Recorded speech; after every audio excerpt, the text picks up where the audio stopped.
Hi friends, welcome to మన channel.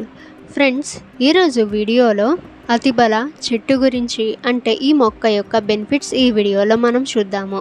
So friends, వీడియోని ఎక్కడ స్కిప్ చేయకుండా చూడండి. అలాగే ఫ్రెండ్స్, మీకు ఏమైనా డౌట్స్ ఉన్నట్లయితే కామెంట్ సెక్షన్లో కామెంట్ చేయండి. అలాగే ఫ్రెండ్స్, ఇక మీరు ఏదైనా మొక్క గురించి లేదా చెట్టు గురించి లేదా ఏదైనా పండు పువ్వు గురించి మీరు తెలుసుకోవాలి అనుకుంటే సో దాని నేమ్ ఏంటో కామెంట్ సెక్షన్లో కామెంట్ చేయడం వల్ల సో మీరు చేసిన కామెంట్పై మేము వీడియో చేయడానికి ట్రై చేస్తాము. ఇక ఫ్రెండ్స్, అతిబాల సాధారణ రోడ్ సైడ్ పెరిగే కలుపు మొక్క. ఎక్కువగా భారతదేశంలోని వేడి ప్రాంతాల్లో ఎక్కువగా కలుపు మొక్కగా పెరుగుతుంది.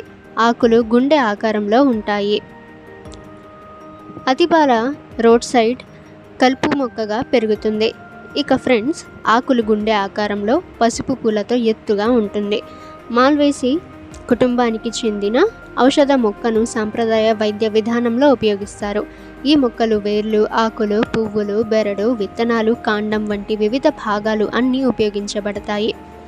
ఈ మొక్కలో anti inflammatory, anti hepatoprotective, hypoglycemic, immuno modulatory, analgesic, antimicrobial, malaria నిరోధక గుణాలు ఎక్కువగా ఉన్నాయి.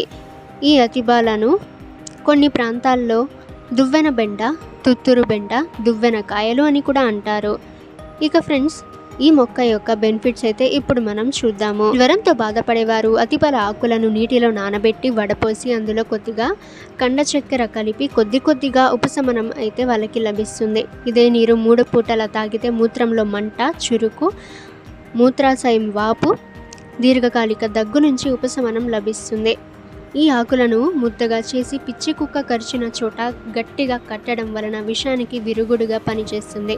పిచ్చి కుక్క కరిచిన వెంటనే అతిబల ఆకురసం 70 గ్రాముల మోతాదుగా తాగించాలి. ఇలా చేస్తుంటే విషం విరిగిపోతుంది. ఈ చెట్టు మొత్తాన్ని కాల్చి బూడిద చేసి 2 రెట్ల నీళ్లలో నానబెట్టి 3 రోజుల పాటు అలా ఉంచాలి. రోజు ఒకసారి కర్రతో కలుపుతూ ఉండాలి. 3వ రోజు పైన తేలిన నీటిని మాత్రమే తీసుకొని ఎగిరిపోయేంత వరకు మరిగించాలి. గిన్నెలో మిగిలిన బూడిదను మెత్తగా నూరి దీనిని రోజు అరచెంచా మోతాదులో తీసుకుంటూ ఉంటే శరీరంలో శ్వాస సంబంధ సమస్యలు తగ్గిపోతాయి. అతిబల వేరుని నిలువ చేసుకొని రోజు 2 పూటల కొంచెం నీటితో సానరాయి పైన ఆ వేరుని అరగదీసి ఆ గంధాన్ని వాపుల పైన పట్టిస్తూ ఉంటే రొమ్ముల వాపు తగ్గిపోతుంది. ఓకే ఫ్రెండ్స్, సో అతిబల మొక్క యొక్క బెనిఫిట్స్ అయితే ఇవి. మీకు ఏమైనా డౌట్స్ ఉన్నట్లయితే కామెంట్ సెక్షన్లో కామెంట్ చేయండి. ఇక మీరు ఏదైనా మొక్క గురించి, చెట్టు గురించి లేదా పండ్లు పువ్వు గురించి తెలుసుకోవాలి అనుకుంటే సో ఆ నేమ్ ఏంటో మీరు కామెంట్ సెక్షన్లో కామెంట్ చేయడం వల్ల మేము మీరు చేసిన కామెంట్పై వీడియో చేయడానికి ట్రై చేస్తాము. ఇక ఫ్రెండ్స్, ఈ వీడియోని మీ ఫ్రెండ్స్ అండ్ ఫ్యామిలీ అందరికీ కూడా షేర్ చేయండి. అలాగే ఫ్రెండ్స్, మన ఛానల్ని సబ్స్క్రైబ్ చేసి బెల్ ఐకాన్ని ఆల్ మీద ట్యాప్ చేయండి.